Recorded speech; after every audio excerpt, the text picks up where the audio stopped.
For our final talk this hour, I'm going to be speaking with Tom Arndt about his new book, American Reflections, published by Atelier EXB.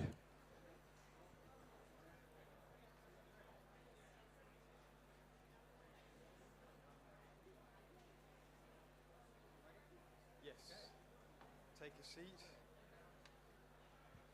You've got a water. This is for you, so do try and speak closely into it as much as possible.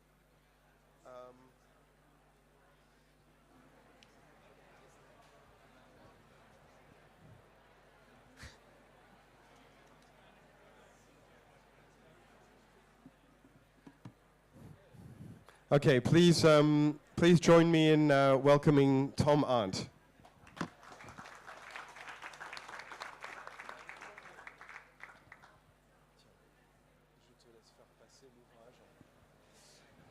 So welcome, Tom. Pleasure to be here. So I'm going to give a very brief introduction to somebody that has had a very long career, so I'm going to leave a lot of things out. But you're born in Minneapolis. Correct, in 1944, and I think that city is an important, has been a very important to your work over the years. Yes, it has. And you're known for your work in the kind of grand tradition of American documentary photography. And you have also, as I said, you've been particularly faithful to your native state of Minnesota and have photographed it intensely over the years. Yes, yeah. Yes, and I believe you live in St. Paul in I live Minnesota? in St. Paul, Minnesota, and that's where I learned how to photograph in my home state. I mean, I had to figure out how to visually understand my world, my local world, because it's unique. Like every part of the country is unique. And as I gained confidence and the ability to expand my vision, I started to travel to other parts of the country. And now I've basically been to most parts of the country, several times. I photographed in big cities, a lot of work in New York, Washington, D.C., New Orleans, Dallas, Louisville, Nashville, Memphis, San Francisco, L.A., a lot of Chicago.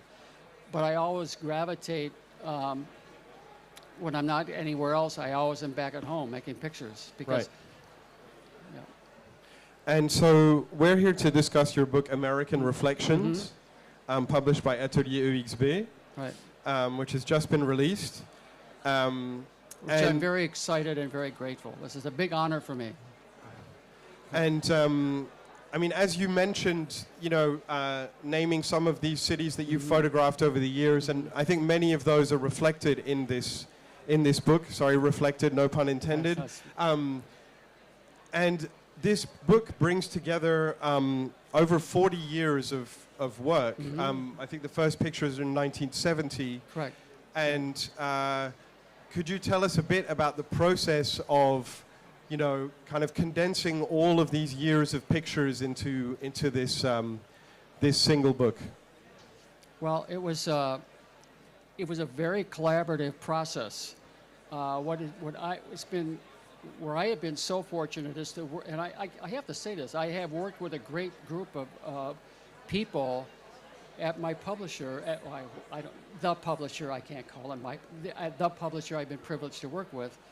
That I sort of gave this family of photographs to them, and they gave back to me what for me is just this beautiful body of work.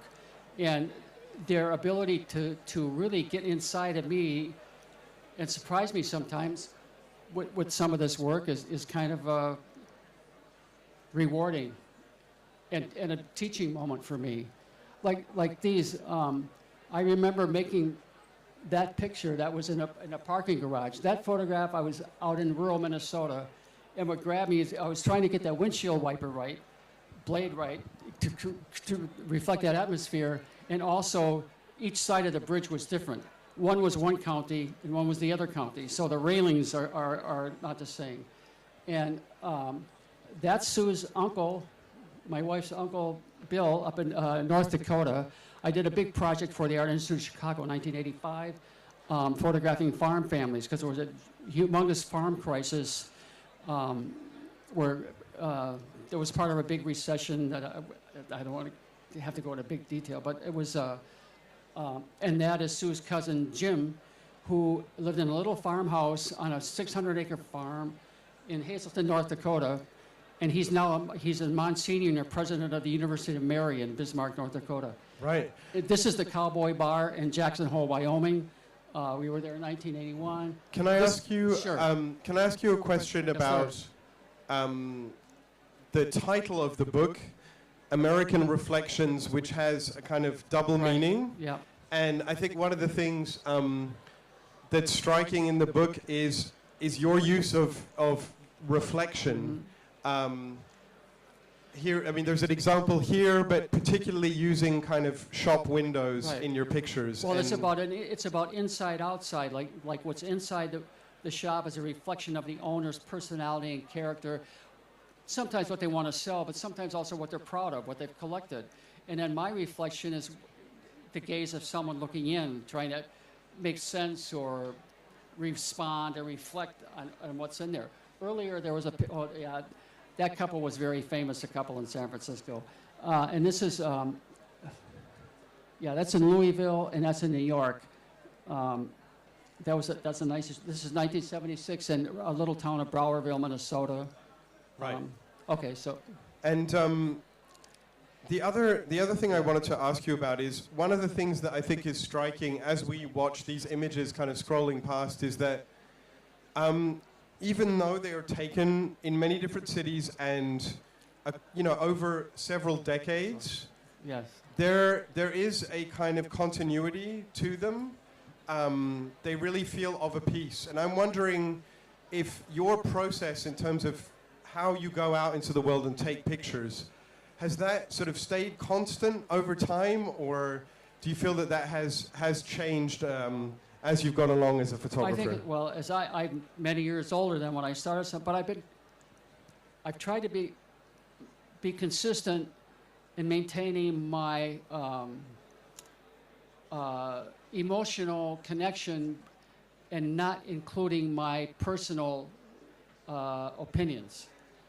Being a documentary photographer, I can't assert my own political belief. I try and leave that out of my work, because that will reflect, pardon the pun, how people are viewing what I do. I mean, I have many photographs. When you get to be my age as a photographer, or at least I have quite an archive of negatives and of work that I'm printing all the time. When I get back home to Minneapolis, I'll be printing again.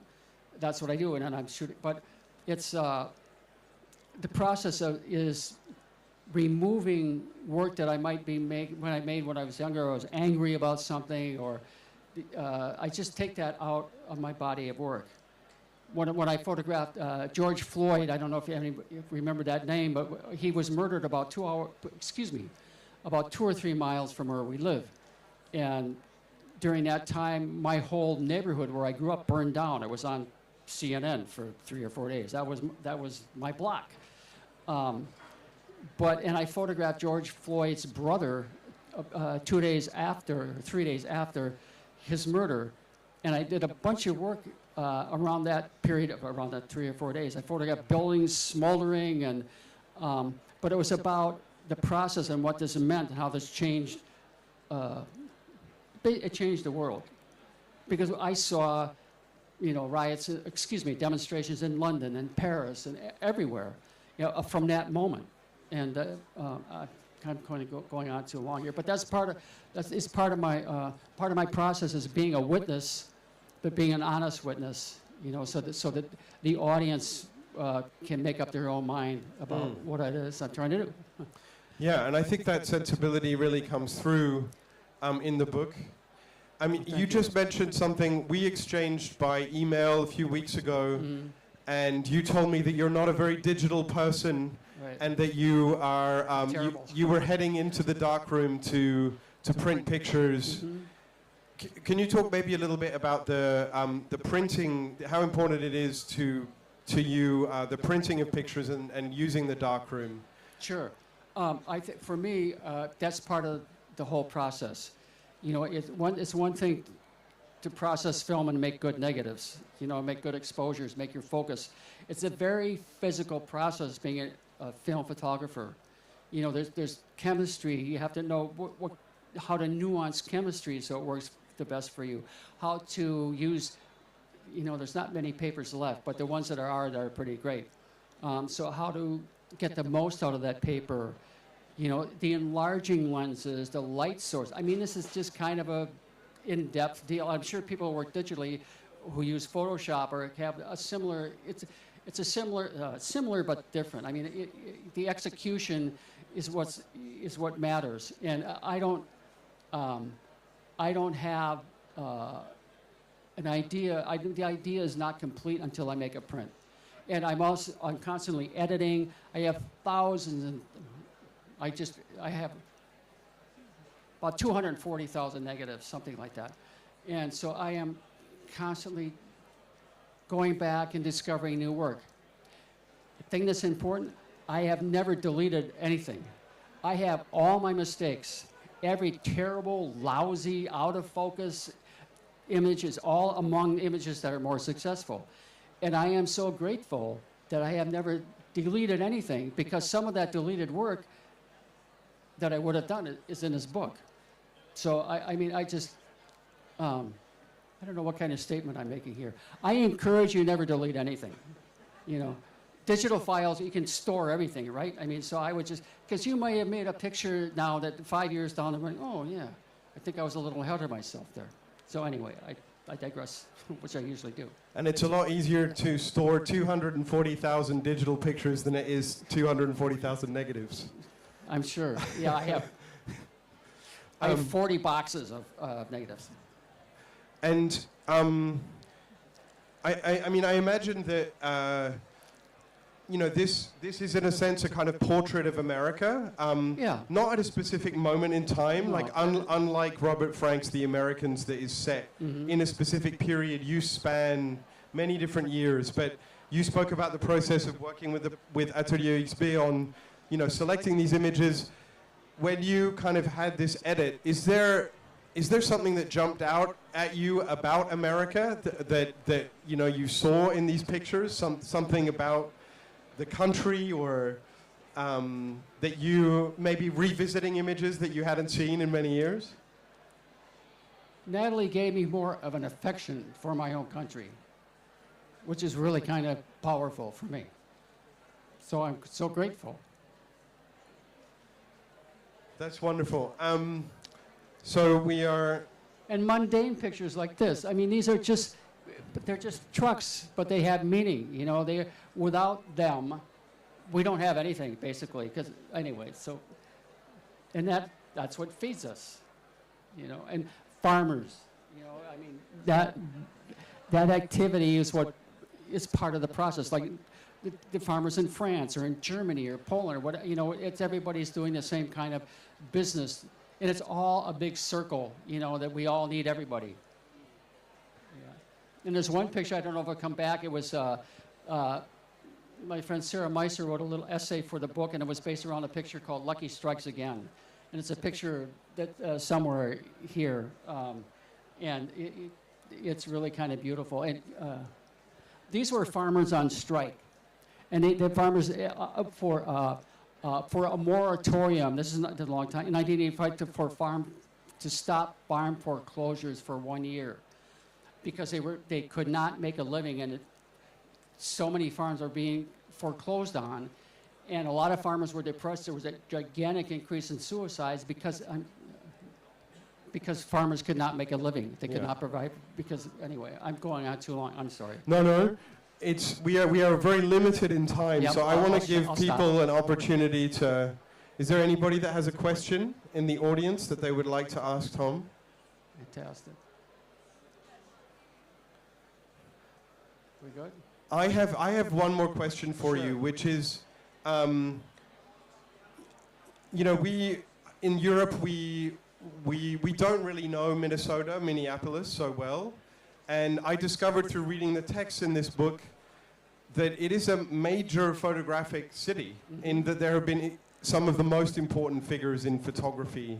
That, you know, John Tarkowski, for example, Alex Soth today. Minor White, who is incredibly influential as well on the trajectory that photography had. So could you tell us something about that photographic culture of your city?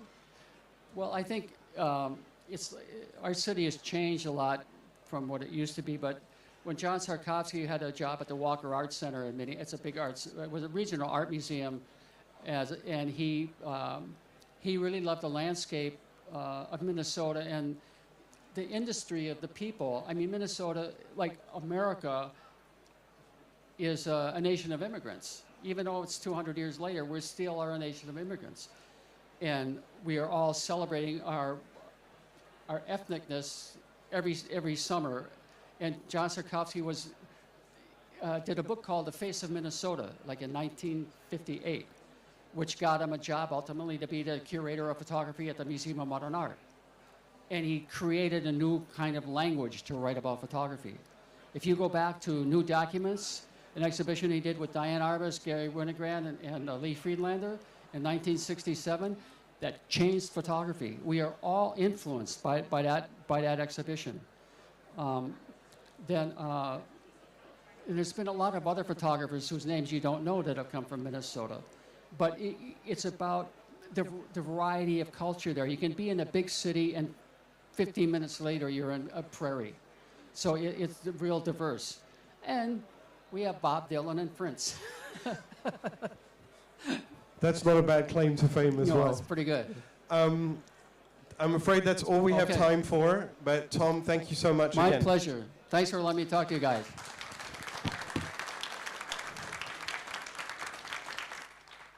And I think Tom is going to be